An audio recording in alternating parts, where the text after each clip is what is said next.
I should probably introduce some terminology. Thermophilic organisms are heat-loving organisms. Thermotolerant organisms are heat-tolerant organisms. The same with halophilic versus halotolerant species.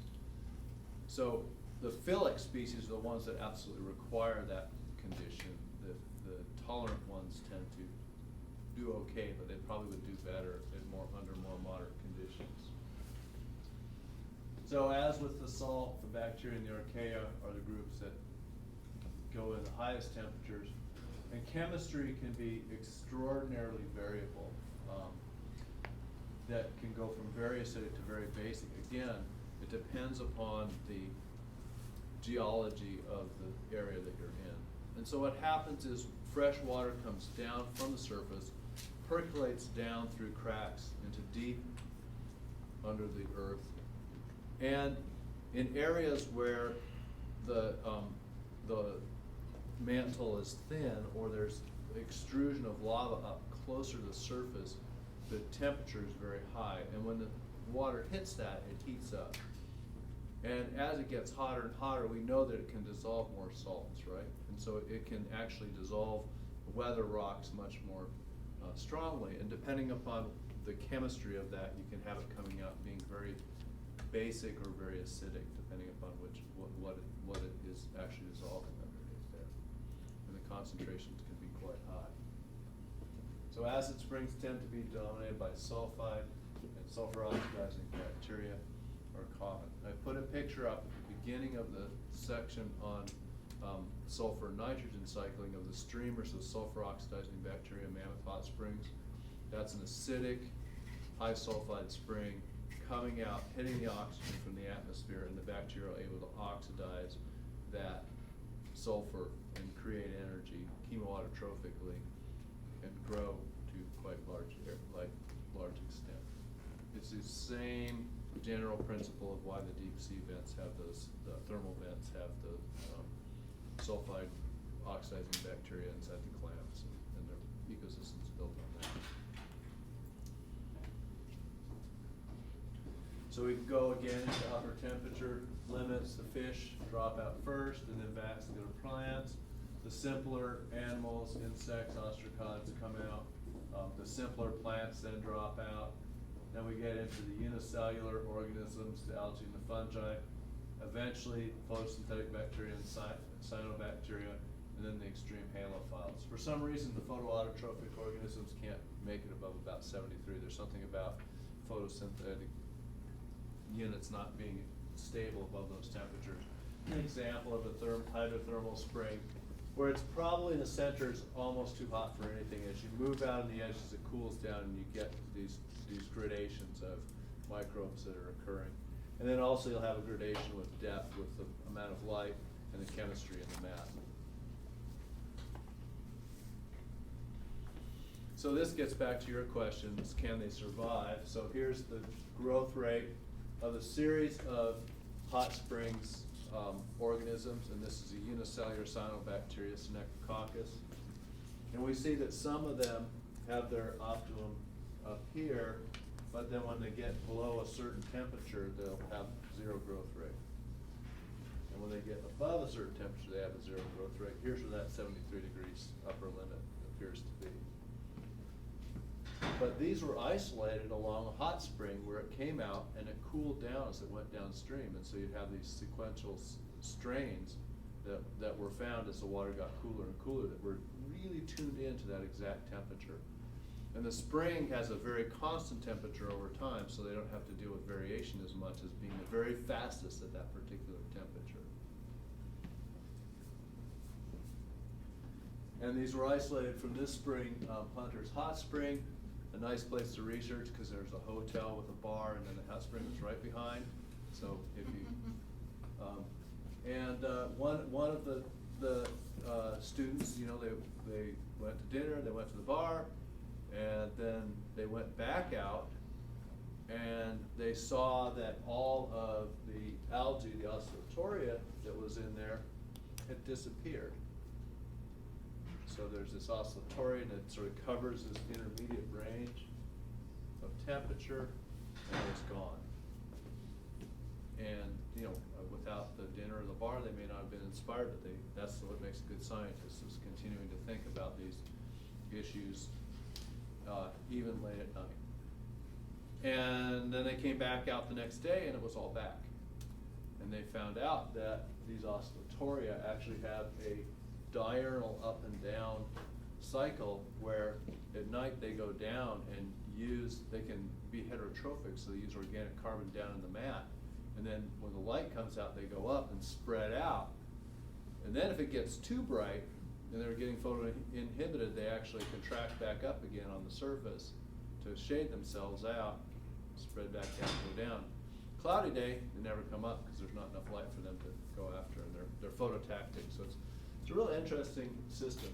So that series of Synechococcus growth rates I showed you was collected from 74 degrees down. And you get down to about 54 degrees, and then you don't have much of the Synechococcus left anymore, because they can't compete with the oscillatoria, which can come up and grow over the surface of them and intercept all the light. So then we have another band of this cyanobacterium that gets down to about 47 degrees C, and it gets taken over by this other cyanobacterial mix. It's this thick gelatinous stuff, Calothrix and Plurocapsa. And Calothrix and Plurocapsa are there because there is an ostracod, a Petamocypress, that can make it up to about 47 degrees C, up to that limit there, and will graze the oscillatoria. So it'll eat this alga, but this consortium, this gelatinous consortium, is resistant to being grazed because it's tough and difficult to get at. So we have these very sharp delineations of species that are you see as you move downstream. This Petamocypress actually is fairly unique to this particular set of hot springs. If this got into the Yellowstone hot spring systems, it would wipe out massive mats that are there. It would, because they don't have a similar grazer in it. So they had to essentially autoclave their equipment every time they moved from this one hot spring to research in the other hot spring, this particular group. It's a nice ecological example, though, of niches, of competitive exclusion, and then the grazing overriding that when the herbivores could make it in as far as the temperature goes. It's kind of a compressed and simple ecological system. Okay, we'll switch and talk about cold habitats, probably a lot more widely distributed than hot habitats. We have Arctic habitats where it's frozen most of the year and then thaws and gets somewhat warm. We have organisms that specialize in ice and snow, and they don't get covered anywhere else.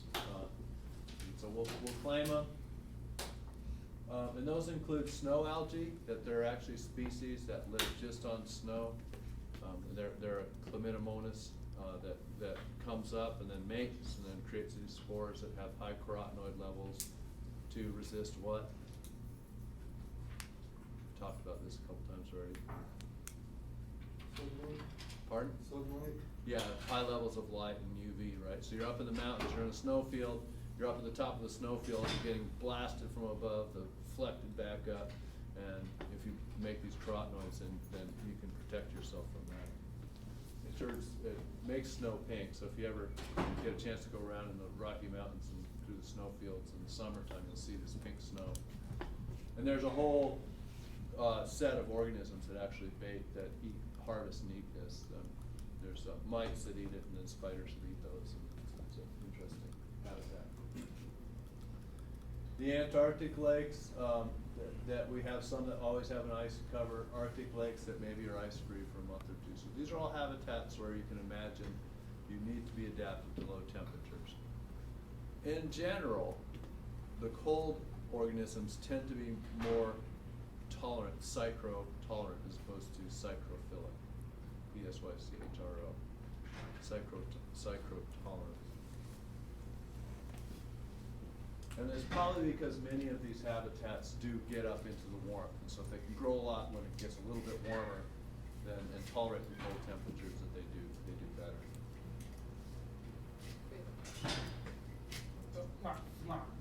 The last slide is, I've heard scientists trying to drill, getting to like a huge lake under an ice sheet in like Antarctica. Yeah, so there is a massive lake in under the ice sheet in Antarctica, a few kilometers under the ice. And it's thought that, it was originally thought that that lake was perhaps had been isolated for hundreds of thousands of years at least. And scientists have initially drilled down into the within 100 meters of that lake, and found bacteria that were preserved in the ice there. But it turns out that there's probably more dynamics of thawing and re-wetting at the surface of the thawing and freezing at the upper part of the lake and lower part of the ice, and that the liquid actually flows under the ice shield. And they think that maybe the lakes turn over on the order of thousands of years, but that's not sure. The Russians are, either they just got in or they're gonna get in this year, they're gonna punch through. And it should be a completely unique microbial community. Already they think it is based on what was frozen in that ice. One of the big concerns with this is that they have to use oil to diesel fuel or jet fuel, I'm not sure which, to lubricate their drills in that ice, something that doesn't freeze. And there's always bacteria growing in that, so when they punch through, they'll probably introduce microbes into the system. They're trying to sort of freeze a core around it so they minimize that. But once they contaminate it, then there's a question about how will that change the scientific value of it. So I don't know if you can see this very well. This is watermelon snow. There's pink layers on the top of that. Has anybody ever seen that? Janelle's seen it before. Catherine. Yeah, so if you get up and go along Trail Ridge Road sometime, hike out to an ice field, snow field sometimes, and check it out. It's pretty cool. So this is an example of one of the shallower lakes in Antarctica. This is only 70 meters deep, and it has a few meter thick ice cap on the top of it all the time. And I showed you the picture at the very beginning of this lecture on the thickness of on the permanent lakes in Antarctica that are in the dry valleys. And we see that the conductivity is coming way up with depth. The temperature is essentially zero down to the bottom, and then it goes up. And the guy that originally discovered this, they were trying to sample biologically, and they pulled up their samples from the bottom, and it's barely above freezing when they're working there in the summer, and it was steaming. He said it was warm to his hands. And he tried to publish this stuff, and one of the referees said they didn't believe it, or they sure their temperature probes were working right. You know, he responded to the reviewer. It was warm, and I touched it. You know, so I mean, you gotta believe it. So what's happening is these hot springs are coming in, and the warm springs are coming in the bottom of these lakes, and allowing a huge algal population to grow as they bring nutrients in with them. So there's chlorophyll on this axis, and there's a little bit of chlorophyll as you move down, but then all of a sudden there's this massive population down at the bottom, 70 meters. So even though an extraordinarily small amount of light gets down to the bottom, just remember, cyanobacteria are able to harvest very low levels of light and just grow a little bit at a time. These are very simple systems, and then also the temperature is maintained, right? This warm temperature is maintained below because it's saline. So the saline warm springs come in, and they'll sit on the bottom even though the water is warmer here than it is up there, up over here. And it would be, if it was not saline, it would be less dense once it got up to 10 degrees C, right? Then all the water was sitting above it. Very simple systems, no fish, protozoa, bacteria, simple algae habitat that way. Another extreme or unusual environment, ephemeral pools. This is a bison wallow on Kanza. This is a rock pool in the Rocky Mountains, and that's been formed by freezing and thawing of granite over time. You get some nice fairy shrimp related to the brine shrimp in this. You can also have similar organisms in this. And tadpole shrimp, I think there's a picture in the book of that. Frogs can actually pull off a generation in these pools. Degree of permanency then is one of the factors, and that's obviously what sets the harshness. In general, fish can't get into these or withstand these habitats, so we get some real interesting large crustacea and amphibians. Most of the amphibians, the tadpoles can't make it in the, or the larval stages can't make it if there's predatory fish in the system, or at least larger predatory fish. There's a few exceptions, probably bullfrogs being the notable one in this area where the tadpoles are toxic, and so the predators don't bother them so much. They're quite large.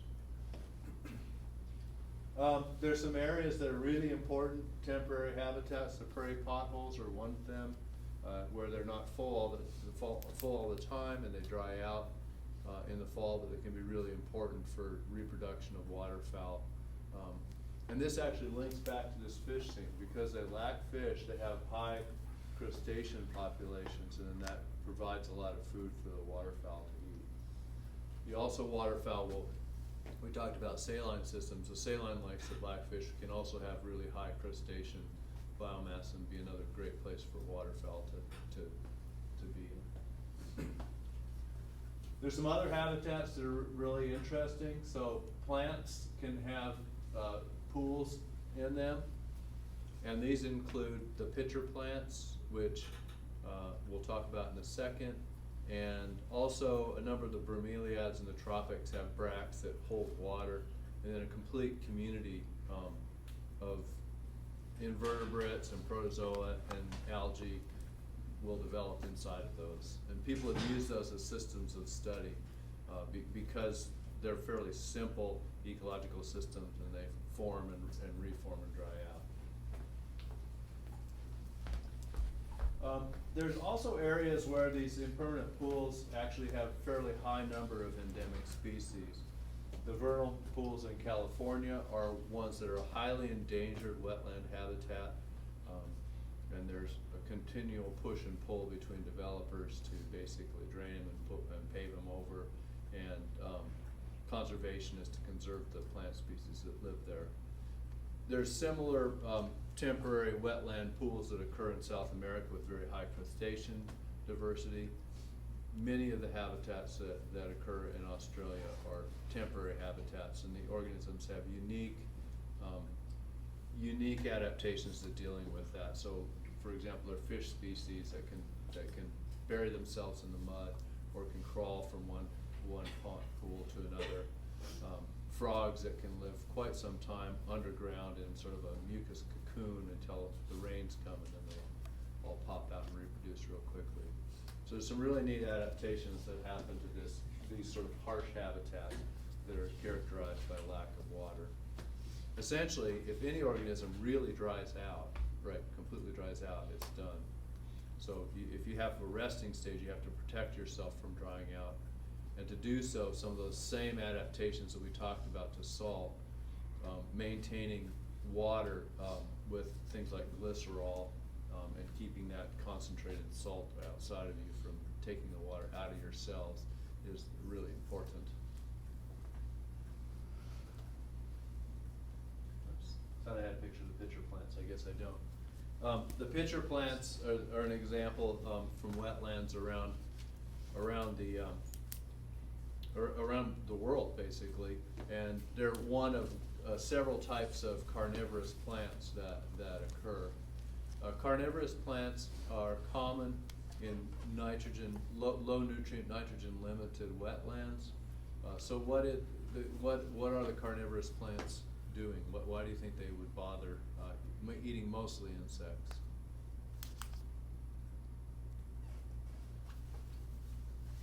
Or do you think they're limited by carbon?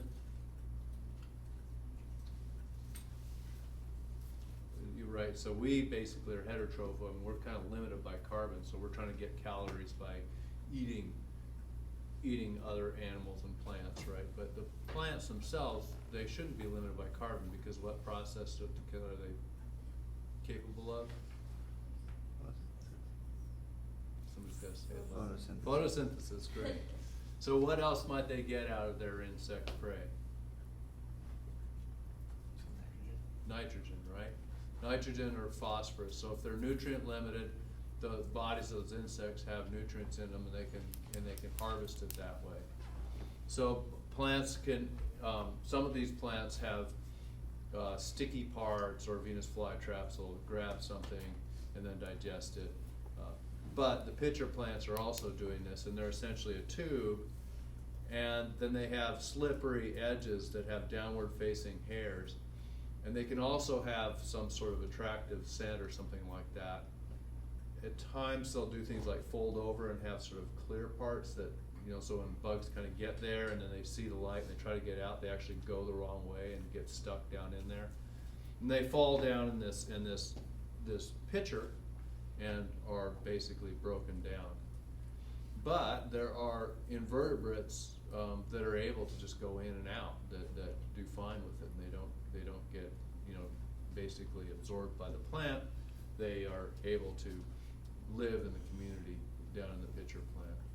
And the pitcher plants are actually a fairly highly endangered group of organisms because of draining wetlands, one, and number two, they're people like to take them out and try to grow them in their own gardens and things like that, or in their own terraria. So they're fairly endangered in a lot of areas.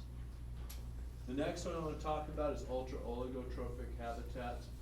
Very low nutrients can be quite stressful, and there are some lakes and groundwaters that are so low nutrient or so low carbon that they can, it's really problematic for most organisms to survive there. If carbonate's low enough, mollusks can't survive.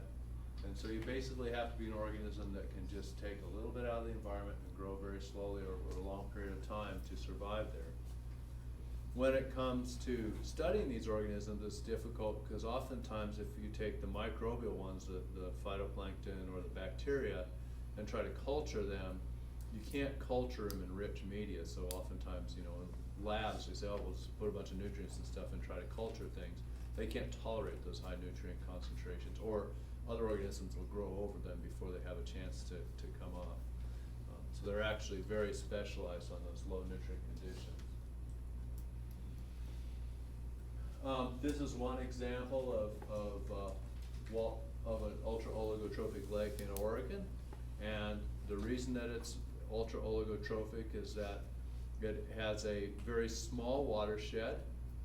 It's a mixture between a glacial and a volcanic lake, I believe, but it's just almost no watershed at all, and it's in a very high precipitation area that's fed by rain and snow. I mean, and it's on the west side of the Cascades, so it gets 15-20 feet of snow a year and a lot of rain throughout the rest of the year. And this has leached out what little nutrient there is in the watershed that's there. And this water is so clear that if you swim in it, it's like if you have fear of heights, you shouldn't swim in it, because you look down and it just seems like it goes forever. I was in a sailboat that went across the lake. It's about 6 miles, 10 kilometers, a long way. We pulled a plankton net through the lake, and we pulled up one insect leg, and that was it. And I took 10 liters of water and put it through a filter this big at 0.2 microns, which should get the bacteria right. It didn't clog, and there was nothing on it. I couldn't see anything on it. The Fish and Wildlife for Oregon tried to as Fish and Wildlife agencies are prone to do, they tried to introduce trout to this lake, but there wasn't enough food in there for the trout to eat, so they could never reproduce. They just they hung in there a little while, and then that was that.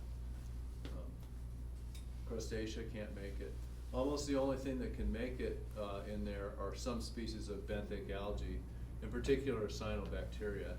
So we think, it's interesting because you think of cyanobacteria as being in eutrophic conditions, right? And blooming and toxic blooms and all that. But here's a species that can grow very slowly on the bottom, and it deposits carbonate and builds these big carbonate structures in the bottom of this lake over many years. So once again, cyanobacteria are totally awesome and kick everyone else's ass.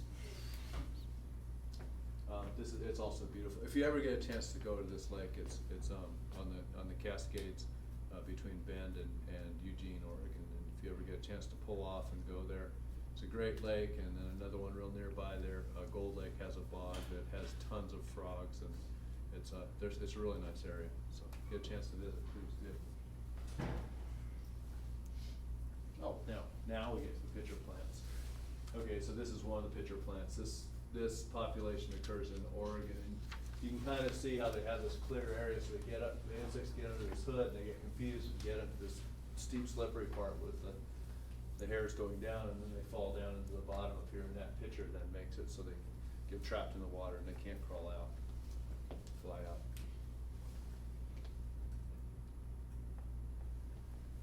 Okay, we've alluded to this already several times, and we started with talking about it when we talked about how high temperatures organisms can live. Because if you have liquid water and you get very deep underground, the pressure goes up and the temperature goes up.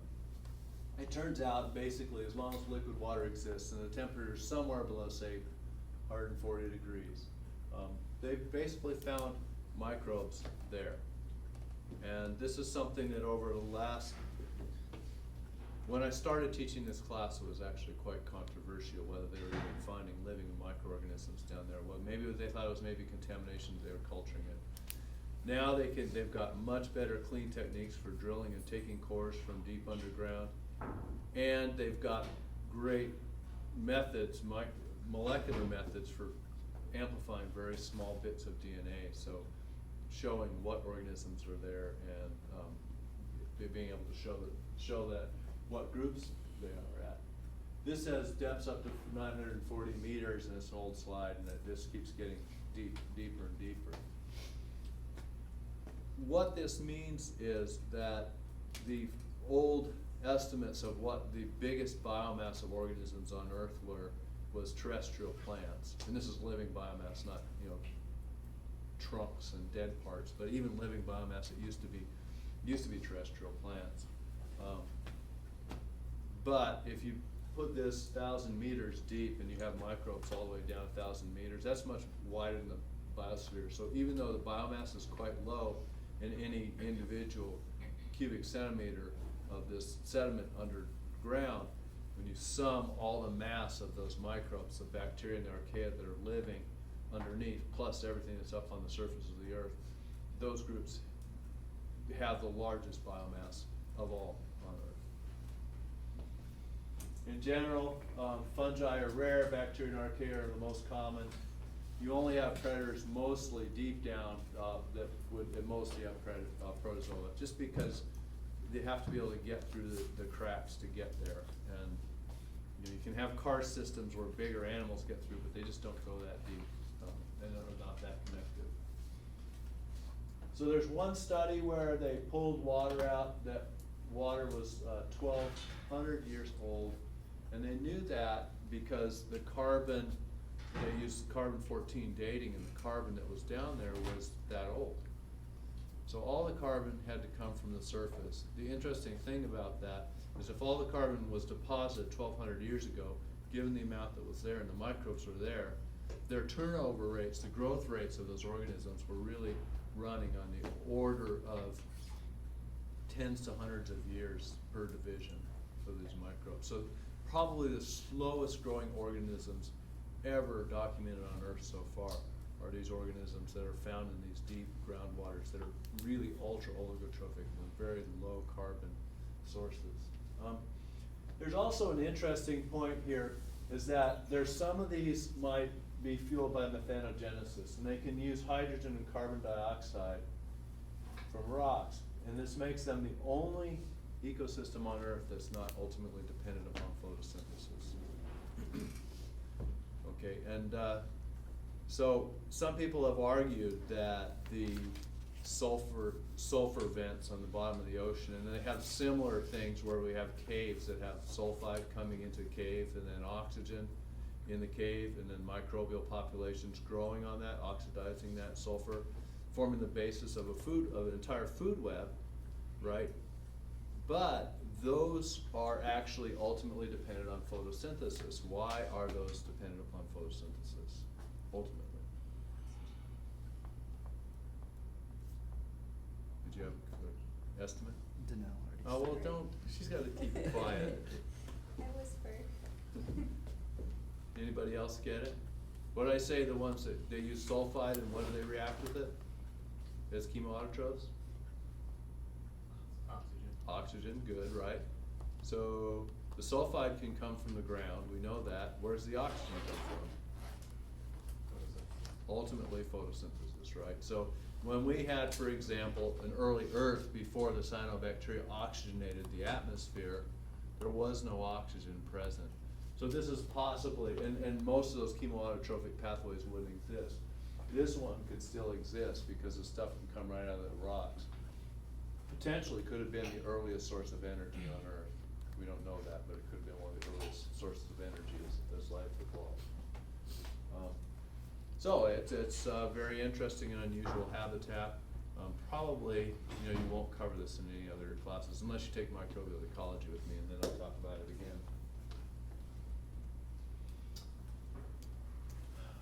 The water surface area layer is in some ways not as harsh because there's a lot of stuff coming in from the atmosphere, and it's why organisms have adapted to live there.